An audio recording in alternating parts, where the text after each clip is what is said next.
Hey guys, welcome back. Tisha here, back with another Bridgerton Season 3 review. Go ahead and do me a favor and hit the like button as we begin. We start off this episode with the town reeling. I mean, there are conversations going on everywhere. People are standing outside as they wait for their scandal sheet, but there is none. Probably because of the news that was dropped by Cressida and how it is already spreading. You have people that believe it is her and people who don't. We hear conversations like, I hope she reported my betrothal. I had hoped she reported on my new dress. Cressida, that blonde backbiter, do we really believe it's her? It makes perfect sense. I too might turn to writing vicious slander if I were practically an old maid like her. She's cruel. The poor child has clearly been badly brought up. I would cast her out if I were her mama. She is hellborn. I think she is a genius. I cannot wait for her next issue. So you see that there are some people who are for it and some people are against it. But one of the things that I note most is this woman is probably at most 23 years old and she's being considered an old maid. Who came up with the concept of being over that age would make you an old maid? I would hate to have lived in that time period because they would probably call me far more worse. If you're talking that way about a 23-year-old, and I'm just guessing her age here based on how many seasons she's been out, but like that's nothing. She's a baby. We see Penelope in her room, thinking faster than she can write, with balled up paper surrounding her. It's obvious that she's upset because she looks a little flushed and a little sweaty and just like she's, had a rough night. She is upset, though, because of Cressida's announcement. She knows she needs to put out a column denying the false claims, but it seems like she doesn't know where to begin. And we hear the voice of what she's writing, but it has not been published. I will not insult the devil by drawing parallels between him and Cressida Culper, for one is a liar, a fraud, a succubus of the first water, and the other is not known to this author. And then there is a knock on the door, and Penelope is told that she has a visitor. Well, who else is it but Mr. Bridgerton, of course, arriving to check in on his fiancée to make sure that she is well.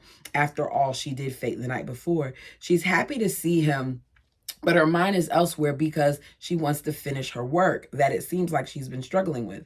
She tells him she's okay, but she doesn't want him to catch what she may have. He wants to know if part of the reason why she, isn't feeling well is because of the secret that she has to tell him. After all, she did tell him that, she had something to say. But it's kind of hard to speak about important things when you see Lady Featherington walking around acting like she's dusting and stuff, when what she's really doing is eavesdropping on the conversation. She lets him know that she can't really talk about it, but she didn't swoon because of anything that he did, but because of Cressida and her claims to be Whistledown. Colin can't believe that Cressida would write such unkind things about their families and then have the nerve to reveal herself at their engagement party. I would hate to see what he's going to think when he realizes that Penelope is Whistledown, but we'll get to that. I really don't think that Cressida thought that far ahead. I think Cressida was just so desperate. And it's sad because as we watch this episode, it becomes clear to me that these ladies don't even have a say over their own bodies. Keep that in mind because this goes as far back as Lady Danbury, but we'll talk about it. He lets her know that he's not sure if, Cressida is Whistledown because he thought that, Whistledown would be someone who's more clever, perhaps, and they laugh about it. He tells her that he has to go, but before he leaves, he has something for her. He went to the jeweler. He pulls out a small box and shows her engagement ring, and she's extremely excited about it. And for the first time, I see what looks like genuine happiness from Lady Featherington as she watches Penelope experience what is a love match.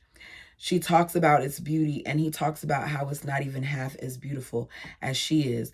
You can just feel the excitement and the love in this moment, but you can also see there are parts where She's bothered because she is hiding such a big part of herself from Colin. As he puts the ring on the finger, her ring finger, he notices that she has like ink all over her hands, which means she's been using her quill a lot, because you wouldn't have all that ink if you weren't writing with your feather. She brushes it off and says she's been writing letters just to announce their happiness. He tells her, I'll leave you to do that, kisses her on the hand, and goes away. We cut from that happy moment with Penelope to what I consider to be an alarming and sad moment with Cressida. I cannot believe that I'm finding myself feeling badly for her, but I do. Because at this point, her facade is coming down and she's in a vulnerable place, because despite what she's done in previous seasons to Daphne and Penelope and some of the others, it seems that she's been through her own struggles. And much like a lot of bullies, they pick on someone else because they're being picked on. That's what Cressida has done over the years. Her father is upset with her because the older gentleman that promised to marry her has now rescinded his offer. Sounds like great news to me, and for a split second, it's great news to Cressida too. And she smiles because she now is like, okay, great. I do not have to marry this man that is old enough to be my father and have children with him and siphon off all the parts of me that make me me. That smile doesn't last long, however, because it doesn't go over well with her father. He tells her that she cannot keep working under his roof and messing up what he has going on with his name.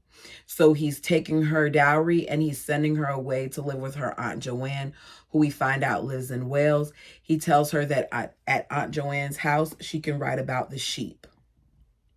He storms off upset. We then get a scene that to me is very telling. Cressida, you must take back your statement. We can say that the Lady Bridgertons gave you too much wine and you were overcome. And Cressida's like, Mom, why are you saying that? You do not believe me? And she laughs. It's quiet, but she laughs. She says, I know my daughter. Lady Whistledown is an astute writer. You have many gifts, but cleverness is not amongst them. When she said it, I felt like it was a dig to me, and she wasn't even talking to me. It came across as so harsh because she's basically saying, you're not smart. You're not smart enough to pull off being Whistledown. I know it's not you, and I don't think you can do it. And I was like, ouch. Just then, Cressida doesn't even have a chance to respond because she is summoned to appear before the queen. I'm jumping around a bit because this doesn't go in sequence, but I just want to get this out of the way, so just follow me here. The queen takes one look at Cressida and knows that she is not Lady Whistledown. She wants to know, after all this time, why is she coming forward now?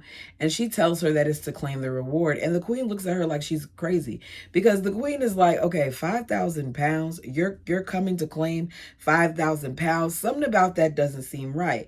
The queen says a measly 5,000 pounds should be nothing to the great Lady Whistledown. You do charge, do you not?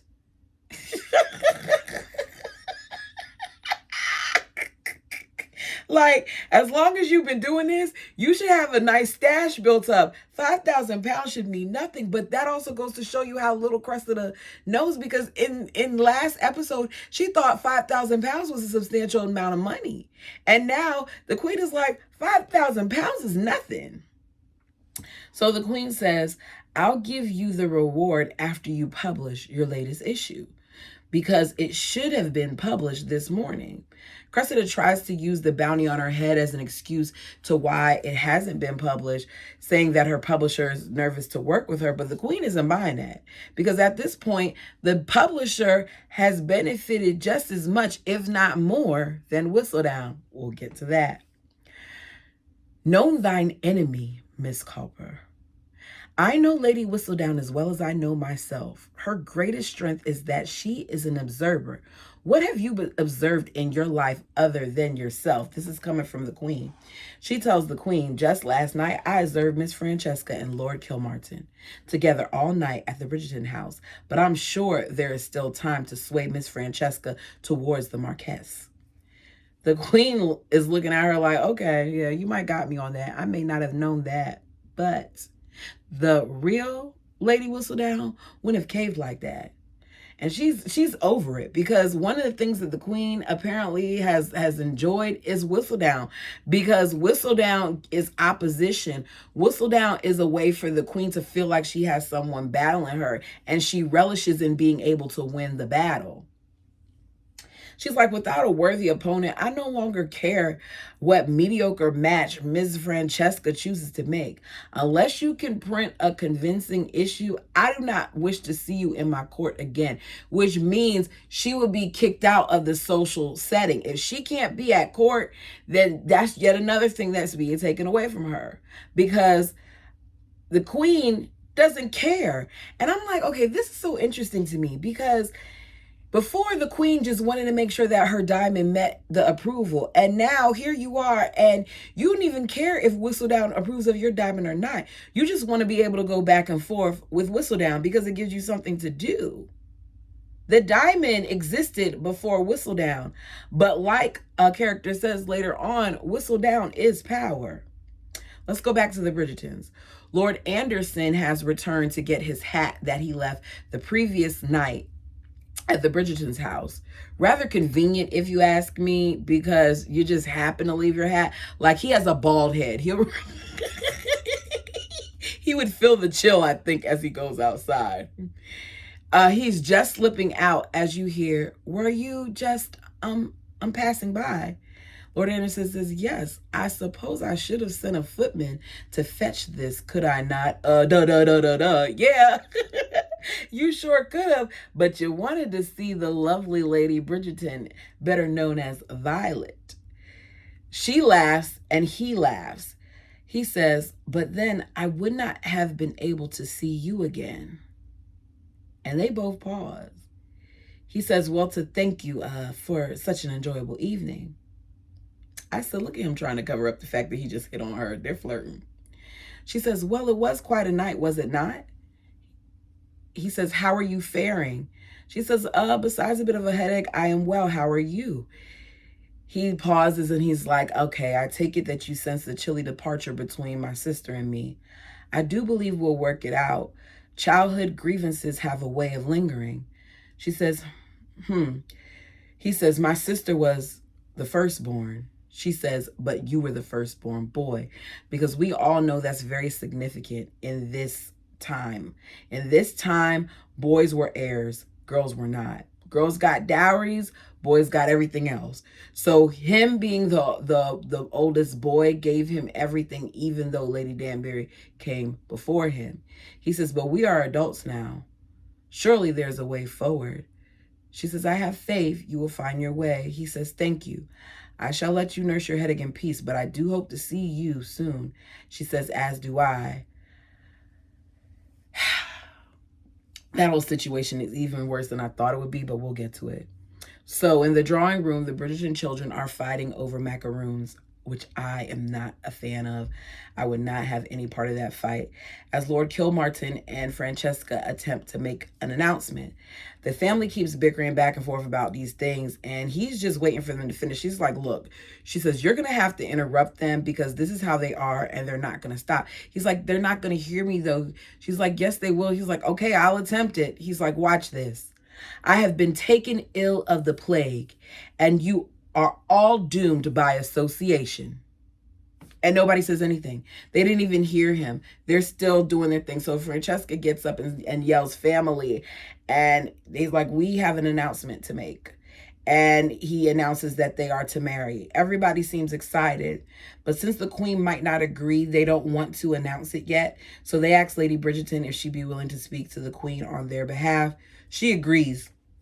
But it's clear that she's in no rush, because she seems a little hesitant. And even when Hyacinth is like, oh, we got to go try on, get your wedding dress started, she tells her to wait. There's no need to rush. She says it quietly, but you hear it. All right, so we see Colin in the library writing when Eloise approaches. She's thinking that he looks like he's upset because he didn't get any of the macaroons. And Colin says, did you know she was Lady Whistledown?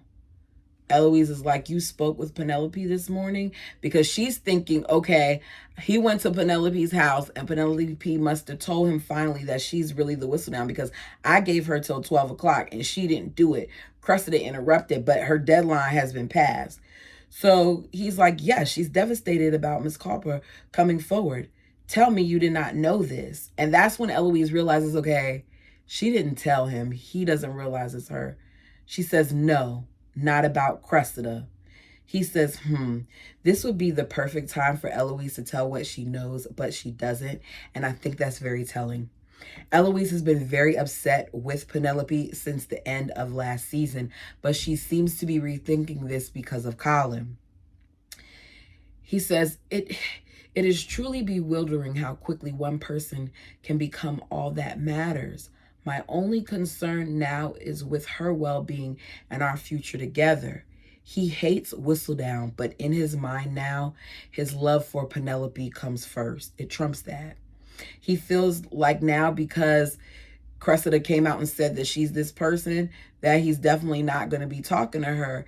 And he knows that her talking to Cressida also hurts Penelope. So he's just looking at it. It's like, okay, well, this part of it is a win-win. It would make no sense to stand by a person like that after all of the pain that she's caused the family. Eloise, however, is struggling inside because she doesn't know what to do. You can see that she's hurt by her brother being hurt, and she's seeing for the first time that her brother does actually love Penelope. So she lets her brother know that she's going to speak to the scribe herself. But we know she's not talking about Penelope. She's talking about Cressida. So Penelope is at her house and she's writing when Eloise enters her room. There's no warning. She just comes in, like she's not announced or anything like that. She lets her know that she sees now that if Colin knows the truth, that it's going to destroy him, which it probably will based on the way that he reacted to the pregnancy of Miss Thomas. So, Marina. She says, okay, once I print out this last issue, I'm going to tell him. And Eloise is like, no, for whatever reason, my brother truly believes he loves you. And if he knew it was you all along, writing about me, our family, Marina, if he knew how long I too have kept it a secret from him, why tell him when the better thing is for you to put down your pen? Penelope says, but I cannot stop. She says, yes, you can. Now you have the perfect escape. Penelope's like, you don't mean. Eloise says, oh, as harebrained as her display last night was, Cressida has done you a favor. She will never write a convincing issue. Let the column die with her name, and no one will be the wiser. Showing that just like Cressida's mother, Eloise does not believe that Cressida is capable of this. Penn says, Eloise, I have worked too hard for too long. Of all people, I refuse to let Cressida take credit. It would break my heart. Eloise says, and what of Colin's heart? It'd break his to find out the truth. She says, but Lady Whistledown is my name, not hers. Eloise says, your name is about to be Bridgerton. You cannot be both. I was like, oh, wow. Oh, wow. This is heavy. She says, for much of my life, being a part of your family was all I ever wanted. Eloise said, and there was a time I'd given anything to know Lady Whistledown. You had a good run for a while, but it's just gossip. Let it go. And I felt a little bit of a sting when she said that, because she's looking out for her, but she doesn't see that this is about more than gossip for Penelope. So even though she's looking out for her, she's looking out for herself too. This seems like it's a quick fix, but it's not easy for Penelope. She worked for this. She had to hide her identity. She had to sneak around. She had to find printers. She created a business for herself. And now, not only may her business possibly be taken away from her, but it might also be given to someone who hasn't treated her kindly. She can't expect Penelope to be so willing to give up her dreams. Why can't she have her dreams and also have her man? It goes against everything that Eloise once stood for. In the beginning, her and Penelope were against women always having to stand in the corner and to not have their own say and to have to be ruled by men. Meanwhile, it seems like something about Eloise is different, which makes me realize for the first time that Eloise is having a bigger internal struggle than I even saw. I thought that this was just her being upset with Penelope, but I think Eloise is upset with herself too, because Eloise hasn't been doing anything. Meanwhile, her friend has. But you all tell me what you think. We later see Lady Featherington come in the room while Penelope is reading a stack of Whistledown because she's debating what she's going to do. Talking to her, telling her that she's managed to capture the affections of a man with great name and means, because it always comes down to that in some kind of way. Until you walk down the aisle and settle into your marriage, your duty is to make Mr. Bridgerton feel as if he's the most important person in the world. So even at this point of her receiving Colin's love, she's expected to put on a performance. She tells her to cater entirely to her husband, his dreams, his wishes, at least in the beginning. And Penelope is like, okay, I don't mind catering to certain things, but what about my dreams? She says, what dreams? Ladies do not have dreams. They have husbands. And if you are lucky, you will fulfill your role. Sometimes what you wish for may come true through him. She sighs, and you can tell she's thinking back to the things that she's been through. And we get to see another side of Lady Featherington in this moment. She says, your father could be cruel, a weak man. I chose a match for security, and he could not even provide that. And we know he couldn't because he had a gambling problem. But he gave me you girls, and my greatest wish has always been for you three to do better than I did. And you have. You are lucky, Penelope. Do not take that for granted. I said, oh my goodness. I didn't know whether to be mad or sad because she's being sincere in this moment and we get a small glimpse of her love. She's been horrible at times, but it's clear she has done what she felt that she needed to do to protect her girls. And here she is in this moment still trying to protect Penelope. At church, it's time to begin the reading of the marriage banns. I never heard of that, so I looked it up. It says the banns of marriage, commonly known simply as the banns or ban, are the public announcement in a Christian parish church or in the town council of an impending marriage between two specified persons.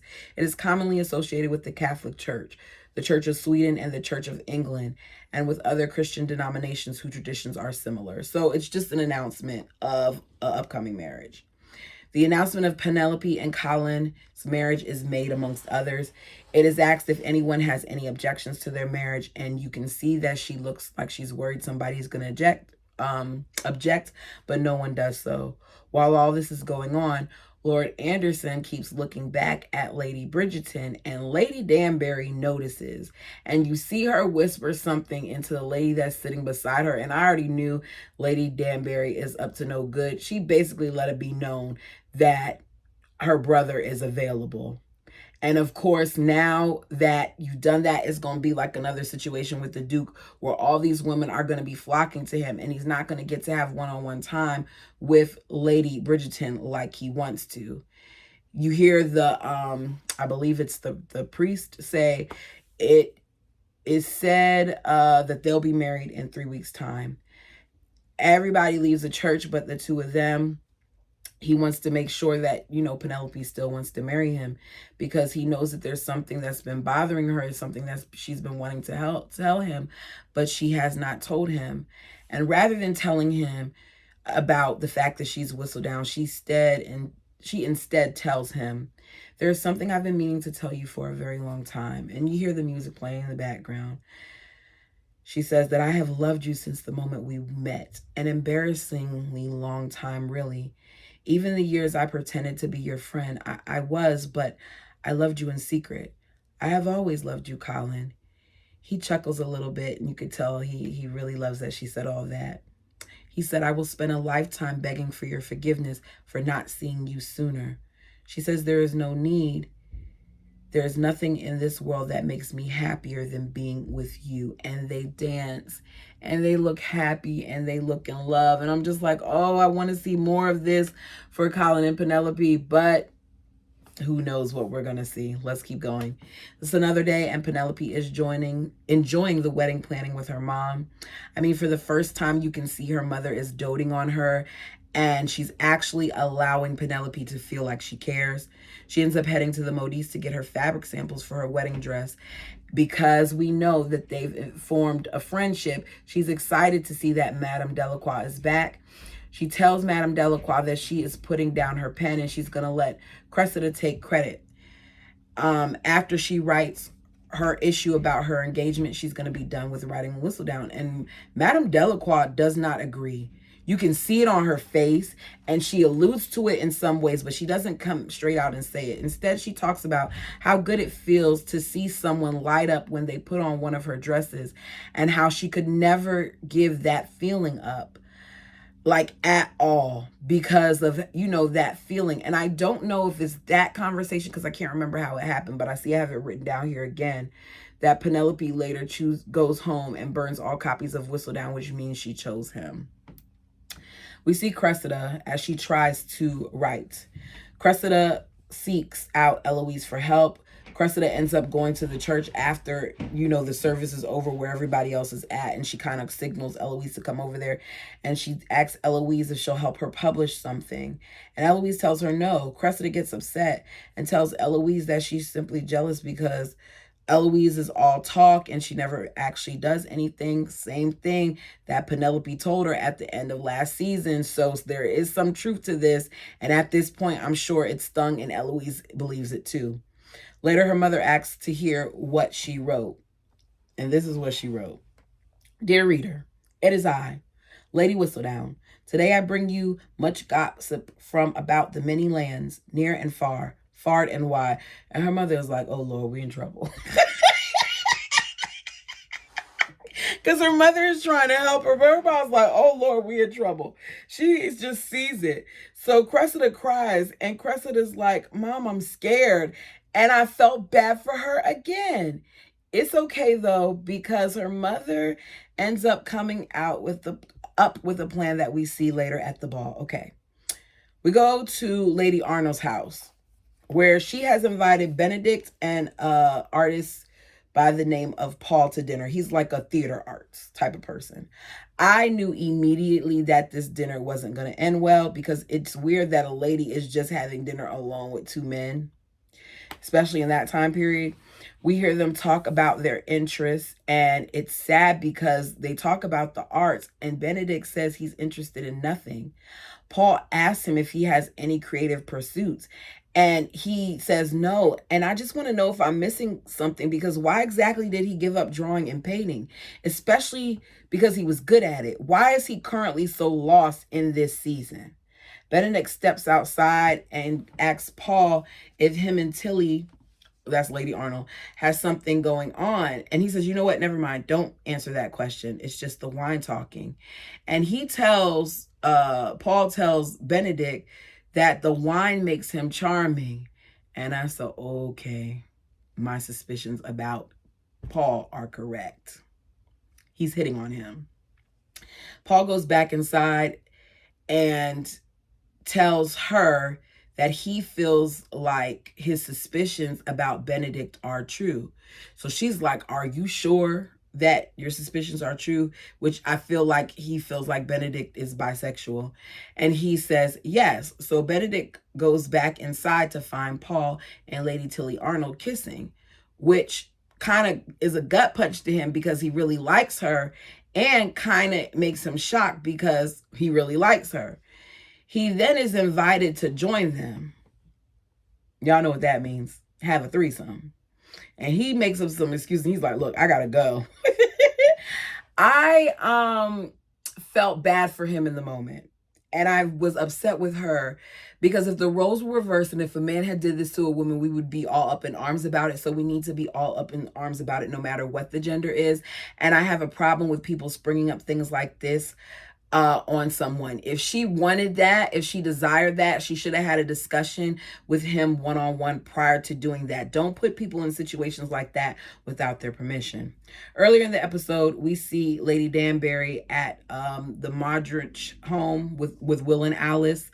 Will and Alice inform her that he is going to give up his club She tells him that that's great, and now they need to focus on something else because they want to just blend in. And she's like, no, you can't blend in. You got to get ahead of this, because that right now the queen is distracted, but at some point she's going to be looking for you guys to do something.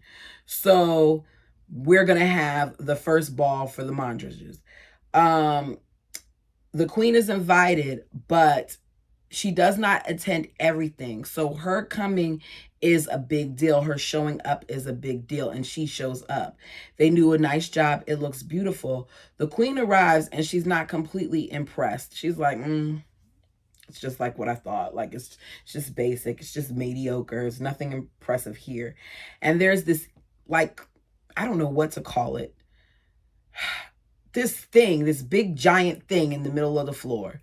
And a staff member comes out, winds it up, and it opens up and spreads wide in the middle of the dance floor to reveal this big 3D giant floor arrangement. It's nice, and the queen approves. So everyone is dancing and having a good time. Francesca notes that the queen has arrived and wants her mother to speak to her, and Lady Bridgerton makes all types of excuses. Like, perhaps we should let her settle, and perhaps I will speak to Lady Danbury about securing an audience with her. It's a little chaotic at the moment, and Francesca is confused because she knows that the queen likes chaos, and she doesn't want to wait. She wants to be able to enjoy her time with this man, because right now she has to keep it on the hush, and she's watching Penelope and her brother as they're in love and everyone knows. Meanwhile, she's having to keep her silent because she wants to make sure that she gets the approval. Her mother tells her, look, I don't want to ruin things for you. And Francesca's like, how would you ruin things? Do you not think our match would cheer her up? And Lady Bridgerton says, it's not that, Francesca. It's rather daunting even for me. Francesca's like, you have gone in front of the queen before. You're afraid you're going to ruin things? And she's like, wait a second. And it clicks. Francesca's like, oh, because you don't believe in this match, do you? Lady Bridgerton's like, I have supported you. She's like, yeah, but you've given little support. She says, look, Lord Kilmartin is delightful, but Francesca says, you just what, Mama? Not every attachment must be dramatic and hard fought. What John and I have is easy, and I love him, Mama, even if it's not the love that you want from me.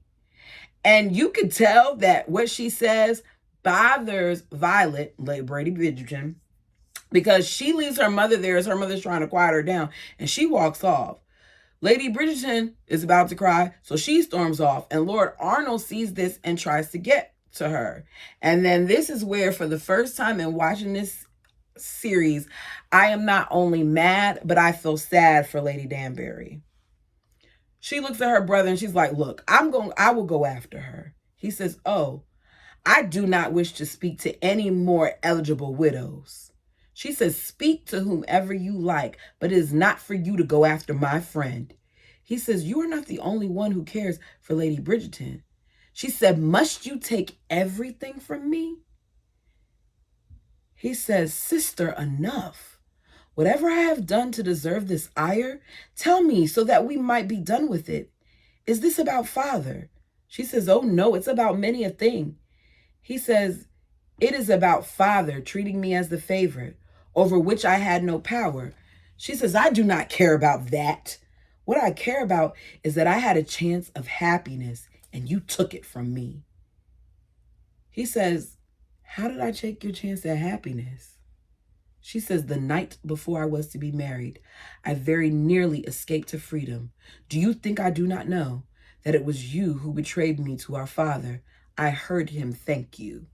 He's like, Soma. She says, you think you can call me by my born name and right the wrong? Your charm may work on every widow in the town, but I am unmoved. Now, if you excuse me, I must find my friend. And I said, okay, so that's what the issue is. The issue is that she found love. She found a love match. She was getting ready to run off and somebody snitched on her. And rather than making sure it was her brother, she heard her dad say thank you. She doesn't know say thank you for what, but she assumed it was him.